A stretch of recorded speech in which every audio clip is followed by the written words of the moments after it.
Hey everybody, it's Ron Johnson, and this is the Ron Johnson Show on Locked On Sports Minnesota. It was a star-studded affair Monday Night Football. You got Chris Carter, you got Jake Reed, you had Simone Biles. I mean, we know she was a Bears supporter, but we still don't hate on that. So many stars in the building, but you know what? There was one star that shined the brightest, and we'll talk about that and much more coming up next on the Ron Johnson Show. Locked On Sports Minnesota Podcasts. It's endless Minnesota Vikings talk with the diverse voices of your local experts. Now the Ron Johnson Show. On the field, in the broadcast booth, Ron Johnson is Minnesota sports. He's played with them, hung out with them, and grown up with all the big names in Minnesota sports. They're hanging out with Ron Johnson. It's the Ron Johnson Show on the Locked On Sports Minnesota podcast. And it starts now.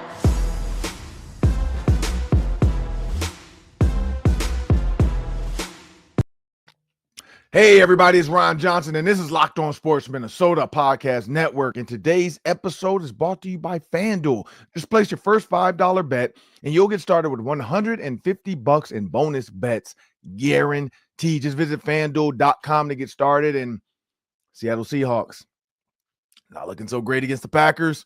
Maybe that's an easy $5 bet for you to bet the money line. Maybe bet the points. Maybe bet that Justin Jefferson's going to score. Maybe bet the Vikings defense will have a turnover because they've done it in almost every single game, which is crazy to say. But I'm Ron Johnson. My co-host is Sam Ekstrom. He's going to be joining me in just a second.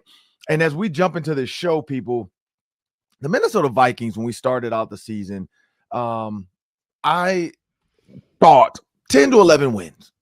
And I remember saying that. I remember me and Sam broke it down. I talked about my Vikings.com contribution with the Minnesota Vikings. And 11 wins. And when I looked at those 11 wins, I had them going 11-6. When I looked at those 11 wins, I was like, man, there's some toss-up games in here. Like the Packers, are they going to split with the Packers? Are they going to split with the Lions? But I was like, no, they're going to lose to the Lions twice. And now that I look at the schedule, I don't think anybody expected. That's why I can't wait to go. Like I haven't had time yet. I'm going to do it over Christmas break because I got an off day. Christmas, technically that morning. Off day, throw on some TV, watch a little sports, eat some breakfast, and then maybe go to the old Twitter machine and bless some people, Sam, with some Christmas gifts. Some Christmas gifts of their tweets. Their tweets when they said the Vikings would be lucky if they win 7 games with Sam Darnold. The Vikings would be lucky if they win 8 games. Every time I do those voices, my wife's like, do they really sound like that when they tweet? I'm like, in my mind, they sound like that when they tweet. Sam, so many people. I cannot wait to go back. Because I know when I do it, I'm going to need a good hour, an hour and a half. You know how I do on Twitter. Once you enter the vortex, and I'm going to screenshot a couple nice ones, and I'm going to retweet them out. Because it's amazing to me how many people, and I don't know if I had confidence in Sam Darnold, but I had confidence in Kevin O'Connell. And if you go back to a lot of the things I said this over and over. I said, if he can make Josh Dobbs a superstar for 3 weeks, if he can make Nick Mullins seem like a great backup for people to be like, man, maybe we should pick up Nick Mullins as a backup. I was like, he can make Sam Darnold good. He gave Kirk Cousins all the confidence in the world in his ability. And that's what he's doing with Sam Darnold, Sam. And so when you look at the Monday night game, 30-12 is absolutely blowout. I talked about the stars, Sam. So for those that have never watched the show BMF, if you never watched the football show on Netflix, All American, DeVentry, he's one of the actors. He was the quarterback for Spencer James. He was T with Big Meech. So he was one of the main stars of BMF, which is Black Mafia Family. 50 Cent put it together on Stars. He was in the building as well. His girlfriend, talked to him for a minute. Because I had to be honest, man. I'm the older I get, the more I'm willing to be open, man, and be like, man, look, I love watching your show. And I told him that. Like I watched it. I was hoping they kept it going. But he was talking about the making of that. He was talking about all the people he's met. I met Grant Hill last night. Grant Hill was in the building. And the star that shined the brightest, though, Sam, guy by the name of Brian Flores. Ooh. Brian Flores, Sam, I don't know if you noticed, but he faced third down 12 times against the Chicago Bears, Sam. And they had one conversion, and that conversion was on 3rd and 3. And that 3rd and 3 conversion, I think, was a blown coverage, because in your mind, you're probably thinking quick game, got to get it out of his hands fast. Let me do X, Y, Z. Well, they didn't get it out of their hands fast. And Keenan Allen, I don't know if that was a wheel or that was out and up. I don't know what that was, but he was wide open on the sideline. And Caleb Williams delivers a strike. Maybe it was a missed sack. Maybe he should have been sacked. And then, the defense broke down. I'd have to go back and watch that over again. But that was the only conversion, Sam. 12 conversions, 1 for 12. You had 3rd and 2, which people are like, oh, 3rd and 2, you should get that. Nope. You had 3rd and 9, sack, fumble, Grenard. Blake Cashman, by the way, friend of the program, should have scored. Did not score. I blame that on Van Ginkel. Van Ginkel ran right by the guy that blew up Blake Cashman. Also, Blake Cashman was a little bit slow. Because Van Ginkel was shot out of there. And Blake, was running with him. And then all of a sudden, he looked back. It's like when you, at an amusement park or something, and you look back, where's your kid? Where'd my kid go? What are you doing back there? So Blake Cashman gets blown up. I don't know why Blake Cashman didn't run left. He ran right back into the defender, or to the offender who was trying to tackle him, who became the defender. 3rd and 7, 3rd and 4, 3rd and 15, 3rd and 8, 3rd and 11, 3rd and 15, 3rd and 3, 3rd and 10, 3rd and 4. So for people to be like, oh man, they didn't have manageable 3rd downs. Sam, they had 1, 2, 3, 4, 5, 6 manageable. I'm not even going to count 3rd and 8 manageable, but everything 3rd and 7 and below is considered manageable. Sam, they had 6 opportunities with 3rd and 2 and 3rd and 4 and 3rd and 3, and you can't convert. That's just a masterclass by Brian Flores. So when I talk about a star shining in the building, it was Brian Flores. Got to give my flowers to him. I hope he's still a Minnesota Vikings coach next year, because it's getting tougher and tougher the better this team is. Owners want winners. You win, we want you. If I'm the Chicago Bears last night, I'm like, ooh, that would be nice to have in my building. I need one of those. I need that defense in Hallis Hall. I need that 3-4. Because I was talking to Jason McKee, former fullback for the Bears, and we were talking about the team and the vibe. And then I ran into Kevin Williams. He and I were talking about those old 03-04 days in Minneapolis. And he talked about when, because I was telling him about going from the 4-3 to 3-4 when I was with the Ravens with Ray Lewis. And he was like, man, I remember Ray came to me about that, man, and talked about the 3-4. And he's like, man, if the guard releases, what are you going to do? He's like, I'm going after the quarterbacks. No, man, you got to hold them for me so I can get free. And so a lot of people assume that in the 3-4 that it's built for linebackers and they want to get free. Brian Flores, I don't know how he's drawing this up, but everybody's eating. Everybody's coming free. And mainly it's Grenard and Van Ginkel, because we know you can scheme stuff up. So I don't know, Sam. That's what I saw last night. Brian Flores was a star. The defense did great. What were your thoughts on last night's game? Yeah, well, I won't talk long because my voice sounds like the voice of your tweeters, the people tweeting at you. Oh, the Vikings won't win enough games. I thought this was exactly what you want to do against a down-and-out opponent that's been eliminated, a team that's lost 7 in a row. You demoralized them. You took any shades of hope that they thought they were going to have. Oh, we're in field goal range. Nope, strip sack. Oh, we scored a touchdown. Nope, our guy forgot to report, and now we can't convert on 3rd down. The Vikings just took away any chance they had of getting back into that football game. And at a moment where maybe it felt like your offense was floundering a little bit to start the 3rd quarter, you go 3 and out. What do? You respond with a touchdown drive sequence to put the game away. A lot of ground game in there too. Love the ground game last night. So I thought there were good signs in every phase. Will Reichert, bounce back game, defense dominant, offense move the football, maybe needs to close drives a little bit better. Yeah. Penalties were a concern. Don't like the 10 penalties, but you win by 18. You can't have too many complaints, Ron. You're 12-2, and you got a chance at the 1 seed. That's pretty good. Yeah, and so that's the thing is I just saw, so when you look at the Eagles, Vikings, Lions, 12-2, it all signs but point to the Packers being where they're going to be, strictly because I don't think the Vikings lose to the Seahawks. Now, even if they beat the Seahawks and the Packers win out, the Vikings could still screw it up, because if the Packers beat them and the Lions beat them, And the Packers went out because they have the Saints and they have the Bears. So their hardest game is the Vikings. The Vikings have the Seahawks, Packers, and Lions. Theirs is the hardest. And the Lions, I forgot who they have, but I know they have the Vikings and then two other teams. When you look at that stretch, they have the Bears. I do know the Lions have the Bears one more time too. So I don't know who their third team is. But, I mean, if you imagine the Bears, like you have to play the Vikings and the Lions and the Packers, and you just played the Vikings. So within the span of 5 weeks, you got the Vikings, Packers, and Lions and the way that these are three of the top teams in the NFC. Like that is a tough stretch and it's a tough way to end the season for the Bears. But the Minnesota Vikings, if they go, 12-4, 13-4, and the Packers go 13-4.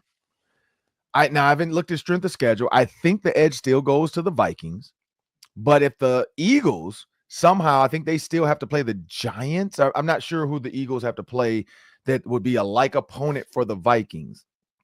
If the Vikings went out, the Vikings have the 1 seed unless, and I think it's like common opponent. So if the Eagles can somehow blow out who they have left that the Vikings played, then the Eagles have a shot at being the number 1 seed. So that's the thing about the NFL is you have to win the games. I hate the whole destiny thing. Like the Vikings have their hands in their own destiny. Yeah, they play the Giants at the end. And so the Vikings played the Giants this year. Why don't I? Oh yeah, because Tyler Newman. I forgot Week 1. That. Yeah, Week I 1 about that. Way back in September. I know. I totally forgot. I'm like, wait, did they play the Giants this year? They did play the Giants at the very beginning. But the Eagles have the Commanders. Tough game. Cowboys fairly easy. Giants easy. So Eagles as well. Most likely only lose potentially 1, but I don't think the Commanders can beat them either. So the Eagles probably go 13-2, or what is I'm 15-2? 15-2. And then the 17 weeks is throwing me off. I'm so used to counting the 16, and now it's like, you got that 1 extra week. It was 17 games, 18 weeks. And so it just throws me off. But when you look at that, the Eagles, Commanders, Cowboys, Giants, same with them. They have all 3 in their division as well to end the season. Vikings went out. I think they're 98% chance of being the 1 seed, and the Lions are hurting. I just saw this last night. 8 defenders from week 1 are no longer healthy. 8. Wow. So you look at McNeil. You look at what's his name? Aiden Hutchinson. Anzalone. Davis. Davis just got hurt. The cornerback. I mean, it is pretty bad when you have that many guys, and then you lose David Montgomery on the offensive side. Like, you're losing pretty big pieces of the puzzle, and there's only so many ways to finish a puzzle without all the pieces, and you know that. Like, you can get away with, okay, we got this 5,000-piece puzzle. I could lose 1 or 2. But if you lose a quarter of them, you're not even close to finishing this puzzle. And that's the tough thing. Like, I could see the picture. So in order to see the picture of a 5,000-piece puzzle, 3 pieces missing, I'm good. That's 1%, 2%. But if I'm missing like 10 to 15, I have no idea what I'm looking at. And that's what the line. They have no idea what they're looking at right now because Jahmyr Gibbs is going to have to carry the load of running back. He's never had to carry the load of running back to this extent for the Lions. And you look at the whole reason they were built the way they were built was the 2-headed monster. We said that when Montgomery got hurt against the Vikings, it changed the speed of the game. Like, I felt like the Vikings had the Lions under control until like the wrench was Montgomery gets hurt. Then all of a sudden Gibbs comes in, different speed, different energy, not tired. Boom, he was gone. And now you have he's gonna be the tired back. He's gonna be the guy in there the whole time. And again, not saying the Lions can't get it done, but it'll be interesting to see how they handle that because, like, not say the good thing because it's not good, but the good thing for the Vikings is they have 2 weeks where Gibbs has to run the ball for 2 weeks before he faces the Vikings. So one, it's the attrition, the tiredness, the body, not like he's carrying the ball 11, 12 times, a couple passes here and there. No, he might have to get it 25, 26 times, 30 times, the way Dan Campbell wants to run the ball sometimes. And so that's going to be the key when you look at this, Sam. And so question for you. Mm-hmm. If the Vikings and the Lions, where they're at right now, the way they're playing right now, head into that game, and they are both 14-2, at that point, are you willing to say, you know what? The winner of this game wins the NFC overall? Like that, whoever wins the Vikings-Lions game probably is the best team, or is it still does it still go through Philadelphia? Yeah, because I feel like right now, Philadelphia is better than the Lions the way they're built right now with the injuries of the Lions. Yeah, I would agree. The defense is real. The trenches are stronger right now. But I think if the NFC Championship goes through Detroit, that's tough. If it goes through Minnesota, that's tough. Like, the number 1 seed has never been more important. You could be a 14-3 Lions team being a 5 seed, or a 14-3 Vikings team being a 5 seed. You would be the best wild card team in NFL history, and you'd have to go on the road. So I'm willing to say that if that Lions-Vikings game is for the 1 seed, that could decide the whole shebang right there. That could be your sort of regular season Super Bowl to decide who goes to the postseason Super Bowl. It's super. And to have a bye, Ron, the one team to get a bye, you just get to skip a game. That's enormous in today's NFL, where only 7 teams make it in each conference. And here's the thing about Jameer Gibbs and David Montgomery. 14, both play 14 games, 186 carries to 185 carries. You talk about balance. Now Gibbs is the home run hitter, 1,000 yards to 776. So same amount of carries, but way different average. So 5.6 yards per carry to 4.2. We know that. That's how they were built. Gibbs had a 70-yarder. Montgomery's longest run is 21. Explosives, 9-1 in favor of Gibbs. Touchdowns, 11-12 in favor of Montgomery. First downs, 49-50 in favor of Montgomery. That is balance at its best. Like that, when I say balance, that's what, like if I were to see dictionary, the picture of the justice lady talking about the scales of justice, like I imagine Gibbs and Montgomery on that scale. They are extremely. So now, where do you turn? Where do you turn if you're the Lions? Like when you think about the way they're built, the way they like literally say, look, man, you both are going to carry this load. We're not going to put it on either one of you. We're going to be in this together. Because when you go to the stats, you go to their Jameer Gibbs' game logs, and you look at the amount of carries, Sam. Against Buffalo, he carried the ball 8 times. 15, 9, 21 was as big as against the Colts. 11, 11, 11. 15, 12, 14, 16, 13, 11. Sam, he's only had one game over 20 carries, which was against the Indianapolis Colts. I don't know if the Detroit Lions, you have to give it to him more than that now. I mean, he has to go, I would say 25 carries probably.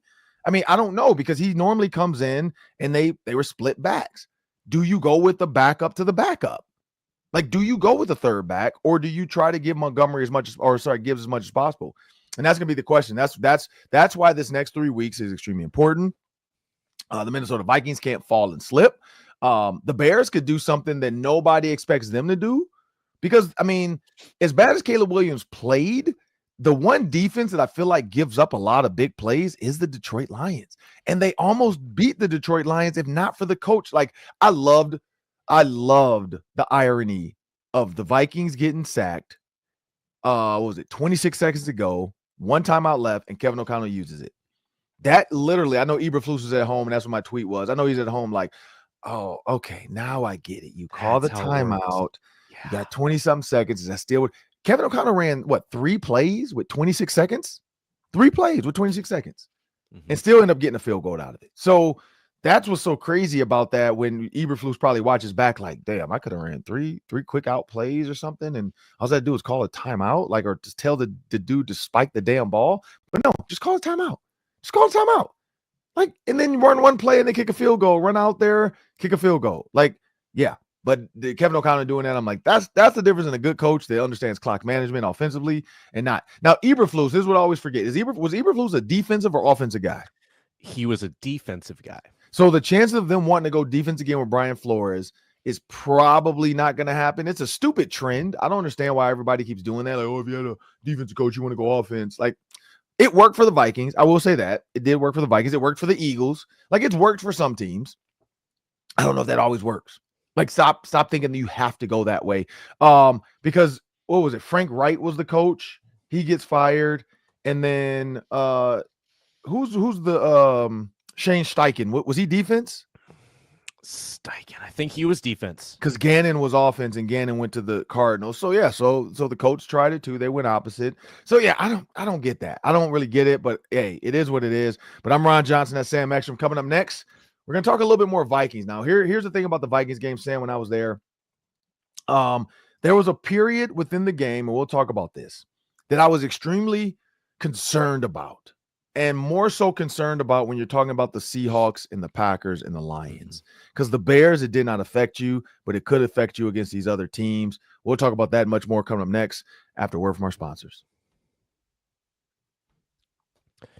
We are brought to you today by Game Time. It's the best way to get tickets. I'm telling you, check out these deals right now on Game Time. And Game Time picks filters out the fluff, so you only see the most incredible deals.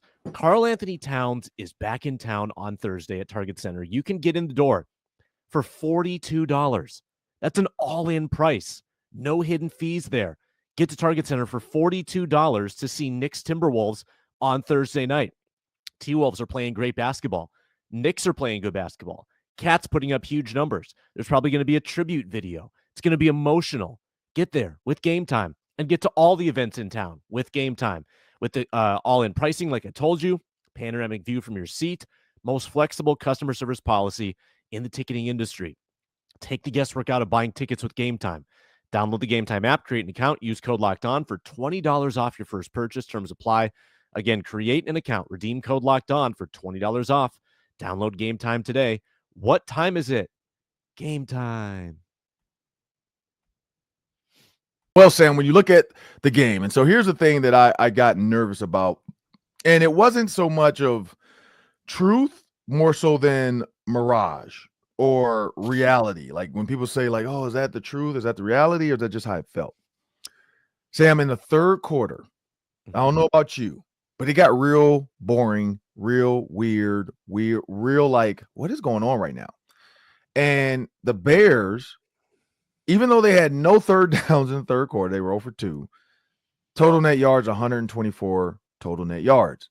Minnesota Vikings, 84. That was the quarter, though, where it kind of like it's just like, hey, let's just hold on. Because when you go to the first quarter of the Minnesota Vikings, same thing, just wasn't a ton of production. You look at, 70 yards to 47 yards for the Bears. And so, again, you always wonder, like, are they playing down to their opponent? Or is this what they are? You look at the second quarter, and that's when you felt like, okay, can they get this going? 110 yards to 59. And then you go to the fourth quarter, and you it's kind of like, man, we're just holding on. They're giving up, and it's 65 to 54 yards. Sam, the question mark for me, and we've talked about this before, the Minnesota Vikings in years past, Kevin O'Connell seasons past, the third quarter. They have to figure out a way to come out in the second half the way they started the game and the way the second quarter went. Like, it feels like early on, the defense is hitting on all cylinders. The offense is moving the ball. Third quarter just got real quiet, dry. Like, it wasn't a lot going on. Eventually, they started to move the ball and do some things. But my concern, Sam, is when you look at a team like the Lions, the Packers, I don't know about the Seahawks because we'll know who's going to be quarterback. It could be Sam Howell might be the quarterback. I'm just very concerned with that. And here's a good thing: when you're a 2-loss team, nitpicking that little type of stuff is you have to do it. You have to say, hey, what are we doing great? Because when you look at Kevin O'Connell's first 15 plays, it's always been one of the best. But then in the second half, his third quarters has always been one of the worst. And it's very concerning to me when you talk about beating great teams like the Buffalo Bills. If they were to go to the Super Bowl against the Buffalo Bills would have their wish, because 48 points against a Detroit Lions defense that's pretty good, but couldn't stop a nosebleed passing the ball. Also, you start to see like the injuries are starting to take a toll. They were down to cornerback 4 and 5, I think, at one point on the field too, playing in the game. I would be nervous for the Minnesota Vikings to have to face the Buffalo Bills at the way the Buffalo Bills are playing right now. It's crazy how good the Bills are when they got rid of Stephon Diggs. It's crazy how good the Minnesota Vikings got when they got rid of Stephon Diggs. Nothing against Stephon Diggs.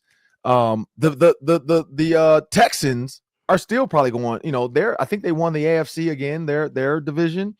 So Stephon Diggs, I think, is good no matter where he goes. But it's funny how so many people, and I'm not saying like Stephon Diggs is a bad, I'm just saying like the assumption is, oh, if Stephon Diggs leaves, it's over for you. You're not going to be as good as you thought you were. Well, the Vikings luckily got Justin Jefferson. And the Buffalo Bills are just good. Josh Allen is just good. And Keon Coleman is doing pretty well. Like it's one of those like, man, just get rid of Stephon Diggs and you probably draft your future wide receiver of the future. Like it's worked out twice now. But I look at these teams and teams like Buffalo Bills, and you want to like the Chiefs, teams that can score at will, the Baltimore Ravens. The Vikings have to figure the third quarter out. And that's the only alarming thing, Sam. Is there anything you saw that is fixable with those lulls, like the times where it's like Kevin O'Connell can't really move the ball, it's 3 and out, what's going on, versus early on, it's like stuff is just happening? Yeah, so I'm looking at the third quarter specifically last night, and I'm asking, okay, well, what happened? Why did they go 3 and out? Because you probably, if you have a lull like that against a Detroit, even a Green Bay, or if you're in the Super Bowl against a Buffalo, if you have 2 fruitless drives, you could spot the other team 14 points really fast. Correct. Right? The scoreboard could turn. So last night I looked at what happened. 1st and 10, holding call. All right. Yep. 1st and 20, odds are you're not going to bounce back from that. Next time, I would have liked to see them run the ball, I think, and I don't believe they ran the ball on either of these series when the run had been pretty decent in the first half. Like they had Sam Darnold dropping back from the 5, rolling out and throwing it at a guy in the end zone who knocked it down. If he intercepts that ball, it's a touchdown. Right. So they were incomplete from their own 5-yard line. And then the 3rd and 3 where Darnold was inaccurate to Jefferson on the sideline. But they relied maybe a little too much on the pass. I think they weren't balanced to start the third quarter. And as we saw, what happened when they got balanced? Then they started moving the football because there were lanes.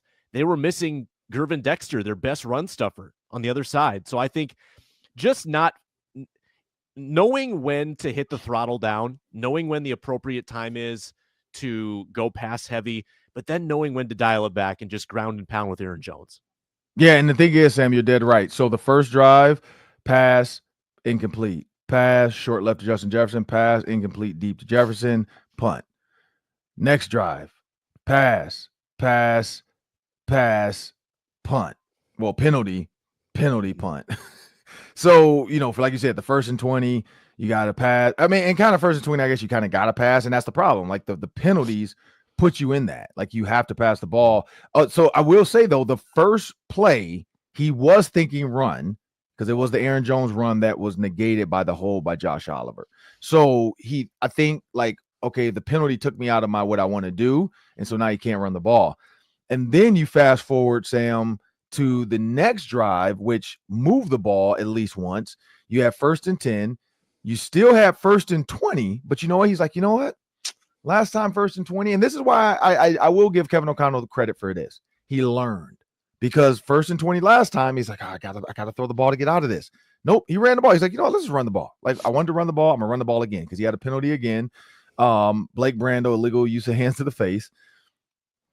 4 yards, 2nd and 16. TJ Hawkinson, big play down the field off of a no huddle. Now I brought that up about going no huddle every once in a while to just mess with. I was saying the Bears should do that in the next couple of games against the Lions, just not to let the defense get set.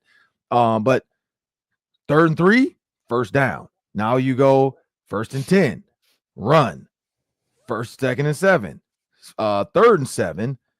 Defensive pass interference, and then 1st and 10, 2nd and 2nd, 1st and 10, 2nd and 10, 1st and 10. Like they started moving the ball, converting, and so that's when they finally got going. But it took 3 drives, Sam. So to your point, if you do that against a good team, where it takes you 3 drives to start to move the ball against the Bills, against possibly the Lions. I mean, I guess it's going to come down to it. The Lions offense is still good. We'll see what they look, because they're really just missing one running back offense. Defensively, they're hurting. Offensively, they're just missing a running back. Can they get through without the running back? I think so, because I guarantee we'll probably see some Amon-Ra St. Brown carries. He's in there just like they use DJ Moore. He's in there like, coach, hey, if you need to use somebody, coach, I got you. I'm a returner. I can run the ball. Jet sweeps to him. So Antoine Randall is a former receiver who ran the ball, play quarterback. He's thinking like, hey, let's dial some up, Ben Johnson. Let's figure this out. Like, let's not tuck our tails because Montgomery's out. We got some other guys that can run the ball. We can run some screens to our receivers. That's an extended handoff. But if you do that against a team like that, even the Packers, I feel like you might be down at least 6-0, which is not that bad. But at worst, 14. The most 14. An aggressive Dan Campbell, 2 touchdowns on you, and you haven't moved the ball, 16. He might go for 2 to really just put the foot, like force you to do something stupid. Because if he gets 1 out of 2, it's still 14 points for him. But if he gets both, 16, now you're screwed. You have to get 2-point conversions. And now if you get 2 touchdowns and you don't get 2-point conversions, you're down 2 and he still has the lead. And another field goal puts him up 5, and a field goal doesn't win it or doesn't do anything. So I think that's the tough thing is that third quarter. I'm going to have my eye on that. That's going to be our follow-up next Tuesday is what happened in the third quarter. I'm looking forward to this week. I think I'm going to try to catch up with Jason McKee anyway, and maybe put him in next week's show just to talk about the Bears game, but then do like a recap of, hey, we caught up with Jason McKee last week type deal. And then Jake Reed. I met Jake Reed at the game, so looking forward to getting him on the show. Definitely he's going to be a standalone type of interview. But we'll for sure put part of it in the show and then have a standalone version of it as well. Because Jake Reed, like I told him last night, I was like, man, when I was at Minnesota in 98, 99, 2000, and he was talking about, he was here, then he left and he came back in 2001, I think. I watched I watched all of those guys, but him specifically because I couldn't do what Randy Moss did. Randy Moss is a freak of nature. But I was able to do what he did. Like I watched Jake Reed, I saw it, and I told his wife that I'm like, man, like running my fade routes, using my body, being, using my strength to be a bigger receiver. I'm like, hats off to Jake Reed. So it was fun to see. And then, they were in there talking about Randy Moss, and Justin Jefferson did the Randy Moss, we love you. It was a big night for the Vikings. And that's why I think everybody was a sigh of relief when they went up 30-12, because they're like, all right, we don't have to sweat this out. There's no chance they lose on the night that they unveiled the whiteout uniforms, because the last whiteout was the Colts game, right? Wasn't that the last one, or was there one after that? I thought it was the Giants. I thought the Giants that year where Joseph hit like a 60-yarder to win it. I remember that being the whiteout game. Okay. What was the Colts? Or did they do it? Did they do it last year? Did they do it last year? Yeah, they did it last year too. Oh, I think they've done it. Was the Bears game. It was the loss against the Bears, wasn't it? Was it? I don't know. I know they've done it because that's their thing now. Is like they kind of do the winter whiteout because they've done it before. What was the Colts then? Was that not anything? I think that was normal. I think it was the Giants game in the regular season that year. Okay. Could be wrong. That's what I remember though. Because when you think about, let's see, the winter whiteout, yeah, it's tough to figure it out because they like, what is it? Yeah, there's nothing I can Google quick because it doesn't really say. But yeah, you might be right because it says people also search New York Giants with whiteout, 2023 Vikings whiteout tickets, U.S. Bank Stadium, December 24th. Lions was it? It was the iced out Lions game is when they did it last year. Yeah. So December 24th. It was Christmas. Was that Christmas Eve? Yeah, it was Christmas because my family was here. I do remember that because my mom and them went to the game. I don't know why I didn't remember that. Because my mom will be here on. Looking forward to that. My mom will be here this Monday, so we are 6 days away from Yaya coming to town. So looking forward to that. That's why I got my studio is gonna have. I got a futon in here, so I think we're gonna have somebody, my niece or somebody's gonna sleep on the futon in here. But I told them like, hey, look, you can sleep, but if I got to get up and do a show, you got to get out, get your stuff, get your makeup, get your bag. But we got the Daily 3 coming up. There's 3 questions, 3 minutes each. We got some time today, so we're gonna jump into the Daily 3, and we'll do that after a short pause and a word from our sponsors. We are brought to you by FanDuel, as always. There's such a good deal right now at FanDuel. New customers can bet $5, and if it wins, you get $150 in bonus bets. And then you can put it on college basketball, college football playoff, NHL, NBA, NFL, numerous different options. Vikings favored by 3.5 against Seattle. Maybe that's your $5 bet. Maybe you take the money line for the Vikings in a building where they haven't won in like 20 years. But maybe this Sunday is the day. Never waste a hunch at FanDuel. You can bet before the game. You can also bet during the game with live wagering options Also, lots of futures options, which I'll run by Ron here in a minute with those Super Bowl odds. Check it out at FanDuel.com and the FanDuel Sportsbook app. Make every moment more. FanDuel is an official sportsbook partner of the NFL. Well, now it's time for the Daily 3. That's 3 questions, 3 minutes each. Take it away, Sam. All right, Ron, I'm going to give you the updated Super Bowl odds at FanDuel. Tell me if you agree or disagree. Okay. Buffalo, number 1, plus 400. Okay. Number 2, Philadelphia, plus 480. Number 3, Detroit, plus 500. Kansas City, plus 600. Baltimore, plus 800. And then Minnesota and Green Bay tied for 6th at plus 1,300. Your thoughts? I agree with that. The only one I would say I put the Ravens with the Vikings and the Packers. I think the Packers more so because they have a quarterback people trust in Jordan Love. I'm not sure I trust him in the playoffs though. Like I don't know. We don't know what Jordan Love is going to be for real when it matters. He wants to be Aaron Rodgers. Can he do it? Can he get to a Super Bowl? The Minnesota Vikings, I think their defense now is for real. That's always been the question: is defense wins championship, offense puts points in the or puts fans in the stands. And when you look at the Vikings defense before this game, they did the run is where it's key. And so when you think about teams like the Detroit Lions and stopping the run, when you think about the Packers and stopping the run, Minnesota Vikings are second in stopping the run. Now they did give up 100+ yards. But I also think it was because they were willing to let Caleb Williams move around a little bit. They were willing to let the running back run the ball a little bit. Like they were more so not trying to get beat deep. And you can tell the way they were kind of spread out and keeping guys across Harrison Smith in the box. They were daring him to throw it. They were like, throw it deep. See if you can beat us deep. And he never did it. You look at points per game, and I think that's the key. They were 6. And so you can say whatever you want about yards because pass yards, they were 29th. But here's the thing about 29th. They're only giving up 250 yards. 250 yards is not a lot. Like the passing in the NFL this year has not been like there's not a bunch of defenses giving up 300 yards. Like they're giving up 250. So is that a lot? Not really. Like it sounds like when you say 29th, it's like, oh, but it's 250. Like Sam Darnold threw for 231, and we're talking about how bad he is last night. Like 24 for 40, 231. Like, oh man, we can't win the Super Bowl like that. This defense is holding people under 250. Like it is what it is. And so, but they're stopping the run, which means people are throwing the ball on them more on third down. So it's a little dink and dunks here and there that are like normal third downs. A lot of people are facing runs. The Vikings are facing passes on third down because they're stopping the run. 337 total yards. They're 17th. I think by the end, they need to be in the top 15, but with the 3 teams they're playing, I don't know if they can get in the top 15 because I've always said that. I'm like, if the defense, Kevin O'Connell's offense can be top 3, they get there. So I agree with those odds.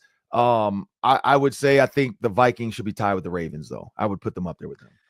Tough to deny that when the Vikings could be the 1 seed and get a bye and they're plus 1,300. That seems like great value. I would hammer that at FanDuel.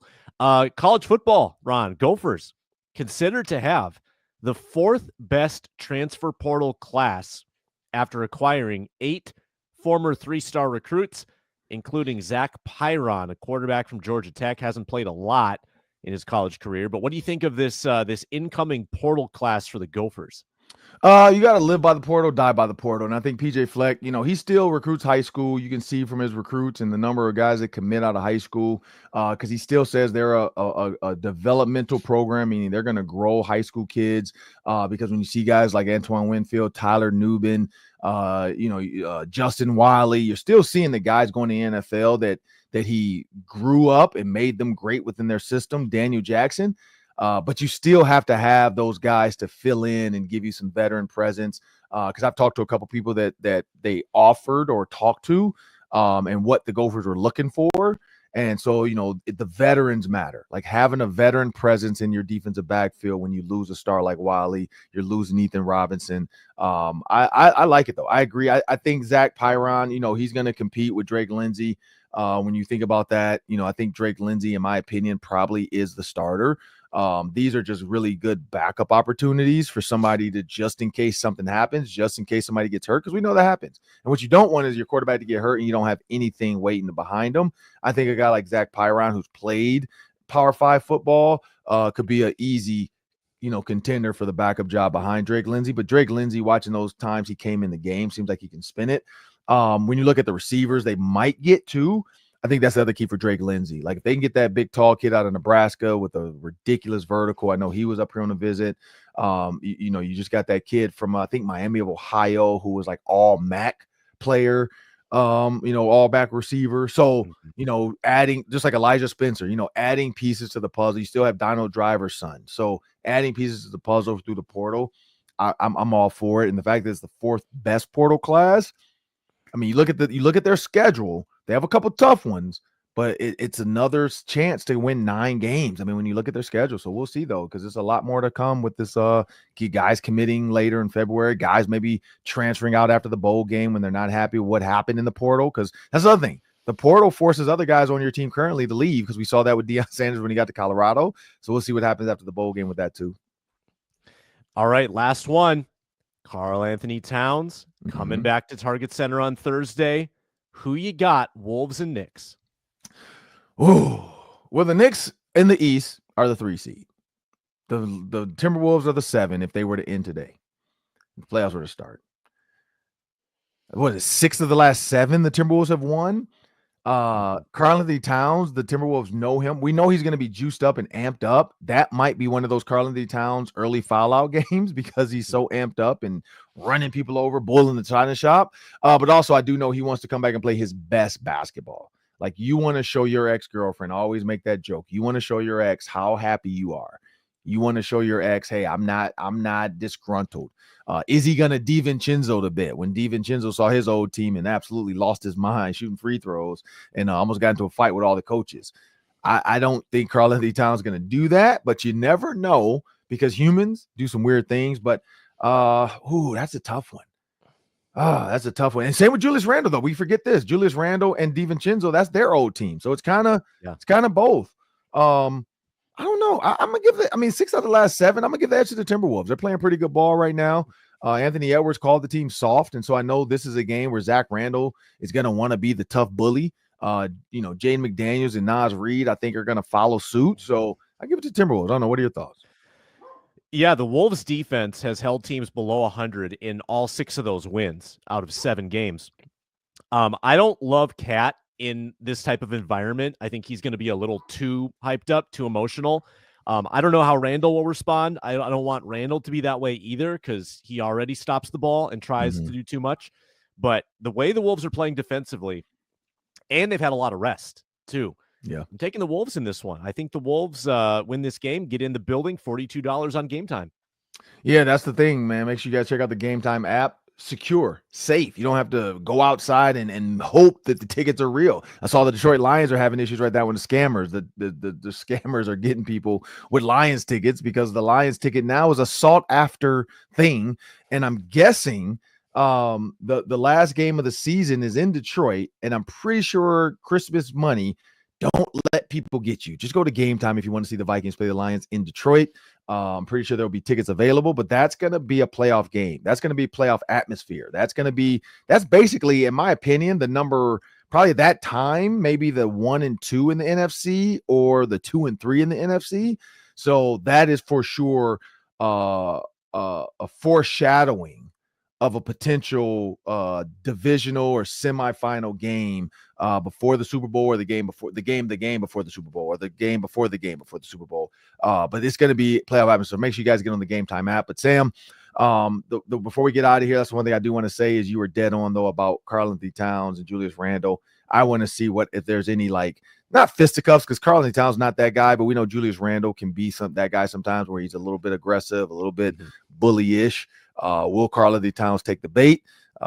Only time will tell. I'm looking forward to seeing that. But I'm Ron Johnson. That's Sam Extra. Make sure you guys check out our Locked On Sports Minnesota postcast after every single game on YouTube, following the Twins, Vikings, Gophers, and the Wolves. Luke Inman is broadcasting live with team experts. Never miss a postcast by subscribing to Locked On Sports Minnesota on YouTube. I want to thank you guys. Have a great weekend, and I think we got one more show before Christmas, so we'll have to maybe have to go find a Santa hat for that show.